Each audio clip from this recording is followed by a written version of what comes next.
अभी हाल ही में इंडिगो की लगभग 100 फ्लाइट्स कैंसिल हो गई थी। लोग एयरपोर्ट पर फंसे रहे।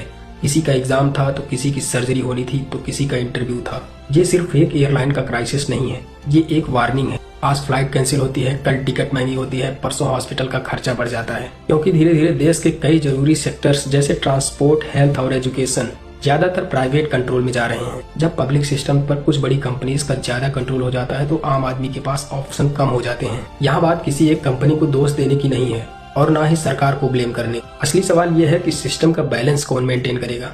प्राइवेट कंपनीज का काम होता है बिजनेस चलाना, प्रॉफिट कमाना, लेकिन पब्लिक सर्विसेज का काम होता है लोगों को स्टेबिलिटी और सुरक्षा देना। अगर किसी सेक्टर में कंपटीशन कम हो जाए और अल्टरनेटिव्स बचे ही ना, तो थोड़ी सी भी प्रॉब्लम हजारों लोगों को परेशान कर सकती है। और हम बस यही बोलते हैं सिस्टम ही खराब है, लेकिन सिस्टम हम ही बनाते हैं अपने वोट से। अगर वोटर सवाल नहीं पूछेगा तो मोनोपोली बढ़ेगी। अगर अकाउंटेबिलिटी नहीं मांगेगा तो पब्लिक सफरिंग नॉर्मल बना दी जाएगी। और याद रखो, देश कोई कंपनी नहीं है और हम कोई कस्टमर नहीं है, हम नागरिक हैं।